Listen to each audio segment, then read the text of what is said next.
Today, I'm going to teach you how to make my amazing smoked salmon corn chowder.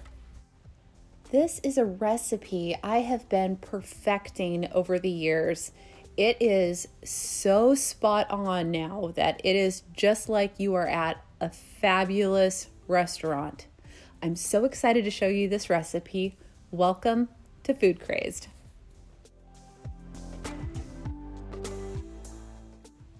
Let's start by talking about some of the fresh ingredients you'll need. I have half of a very large onion, or you could use one regular onion.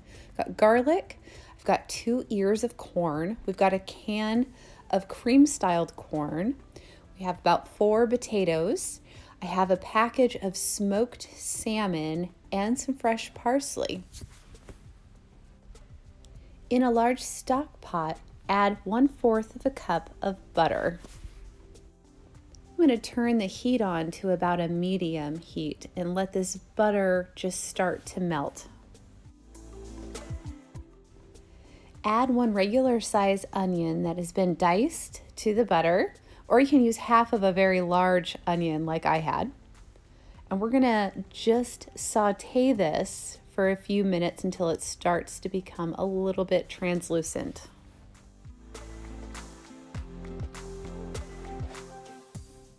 To this, add 4 cloves of garlic that are minced and continue sauteing these together for just a few minutes until the garlic is fragrant. Now we need to add 1/4 of a cup of all-purpose flour, and I stir this for about 1 to 2 minutes.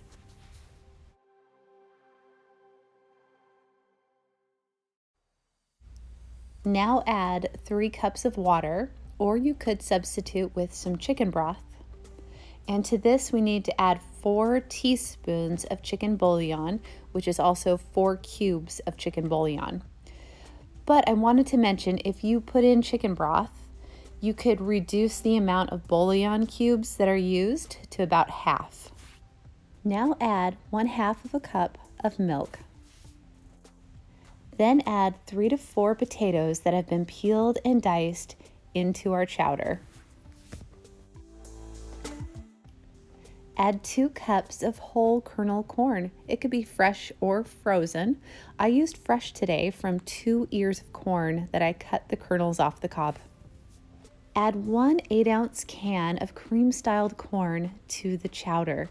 This is one of my kind of secret ingredients that just builds the flavor profile immensely with this chowder. Amazing what something simple like that can do to a recipe. Now let's add all of our seasonings. We'll start with a dash of salt. I am using pink Himalayan sea salt today. And we're going to add a dash of pepper.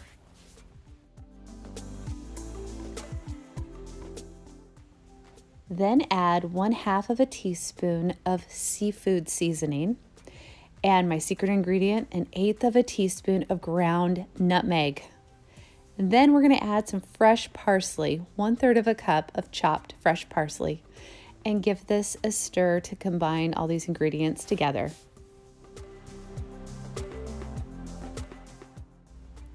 Bring the chowder up to a simmer and simmer this for about 20 minutes, stirring occasionally until the potatoes are fork tender.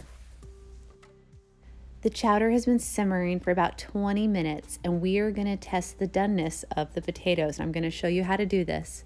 Simply pull out a potato and prick it with a fork. If it easily falls apart like that, you know it's done, and the chowder is ready for our next ingredient. We're going to add 1 to 2 cups of flaked smoked salmon to this chowder.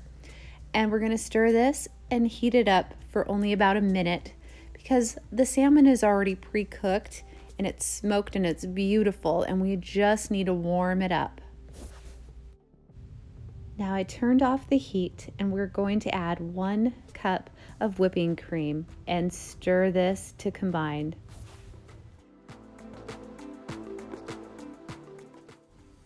This chowder is ready to serve. My family loves this chowder so much, and I love to serve it with my cheesy garlic muffins that you see in the background, or sometimes I make my rustic artisan bread to go with it. When you think of a smoked salmon corn chowder, this is it right here. This recipe is so great. I really hope you try this so that you can taste these flavors too and you understand how wonderful this is. I'll put a link below down in the description to the full recipe for this smoked salmon corn chowder. And I'll also put down there a link so you can try out my cheesy garlic muffins as well. Don't forget to subscribe so you don't miss another yummy recipe. Thanks again for watching.